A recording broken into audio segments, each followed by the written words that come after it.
Why this focus on entrepreneurship? Well, right across the world and across the African continent, we know it's the SMEs, it's the African startups that are driving the economic development of this continent, yeah? So without entrepreneurs, without SMEs, who are going to create jobs? And who are going to generate wealth? It is the SMEs and it's the entrepreneurs. And that's why entrepreneurship matters across the African continent. So what can we look forward to this year? Amazing stuff, right? So this is our 4th year. You remember our first year, 2015, the boot camp. We have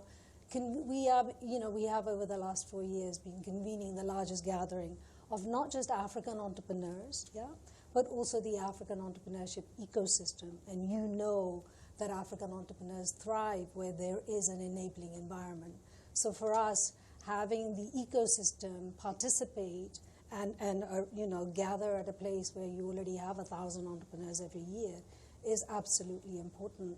It's important because the policymakers, those in charge of creating that enabling environment, the investors, the policymakers, the government leaders, actually listen to the entrepreneurs and listen to what their challenges are, but also some of the solutions that certainly the 4,470 entrepreneurs that the foundation has empowered so far, they have the solutions. They know what their challenges are. So the forum is all about building that, that partnership, that enabling environment where entrepreneurs can thrive. So I understand the digital platform is coming on board for African entrepreneurs. Yes.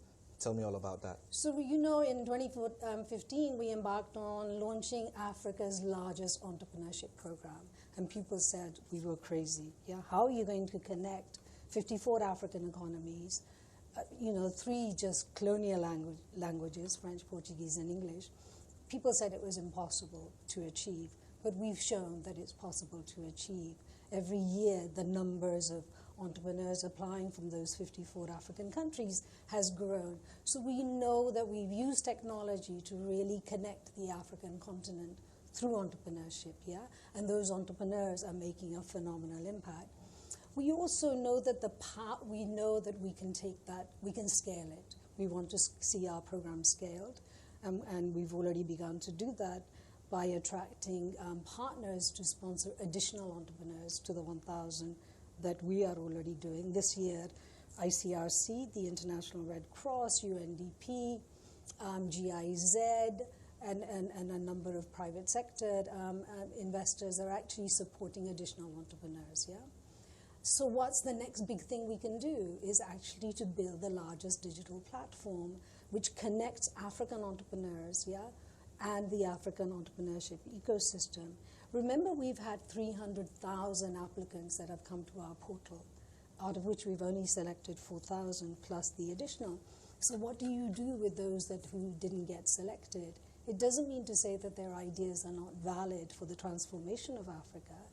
And so what we're saying is, how can we bring all that knowledge that we have, that information that we have, that connectivity that we have, that convening power that we have onto a digital platform, and hence the birth of TEF Connect, which will be launched on the 25th of October. So it's 4 years in the running now. What would you say has been the major impact? I think the biggest impact is to see our entrepreneurs do, for us, 3 things. One is to create jobs, yeah. We just did a survey, and again, the progress report of 2015 to 2017 entrepreneurs, that's about 3,010 who've gone through the program. So what impact have they made in terms of job creation? When they applied, they were generating about 4,000 jobs. Now it's over 11,000 jobs, yeah? When they applied, they were generating about $18 million worth of revenues, yeah? Now, just 3 years on, they're generating over $53 million, yeah? But the biggest transformation is really that most people believe that within 3 years, 75 to 80% entrepreneurs die. They don't. However, our research has shown that just the 1,472 that we've surveyed, 65% of them are fully operational, and another 30 are are near operational, yeah? So we know that over 60% of our entrepreneurs are actually operational and are running the businesses that they set out to do. I also know, interestingly, that there's also going to be a pitching competition. Of course. Can you tell me how this is going to play out? You can't have an entrepreneurship forum or an entrepreneurship gathering without entrepreneurs pitching. And pitching is an art, huh? So it's not, I mean, every day an entrepreneur has to pitch. Either they're pitching for funding or they're pitching for additional business support services. So this is a way of saying, you know, how can you verbally sell your business, yeah? How can I convince you in 3 minutes that you should invest in me, my team, and my business idea? So the pitching competition is something that they learn online as through the 12-week program. So here is an opportunity now to stand in front of an audience of 4,000 or 5,000 people and convince people in the audience that their business has legs and people should be investing in them. So pitching is very, very much a central part of the program and the forum. So what else are you to expect in terms of dignitaries attending?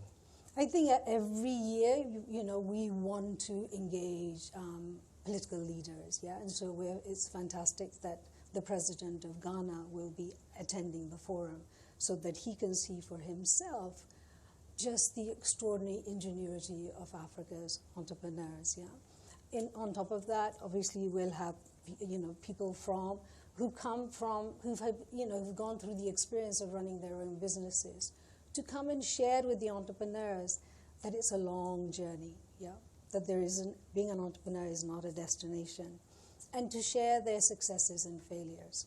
Quite interesting work you're doing. Thank you so much for your time, Parminder. Thank you so much, and we look forward to seeing CNBC and you and your audience at the forum. All right.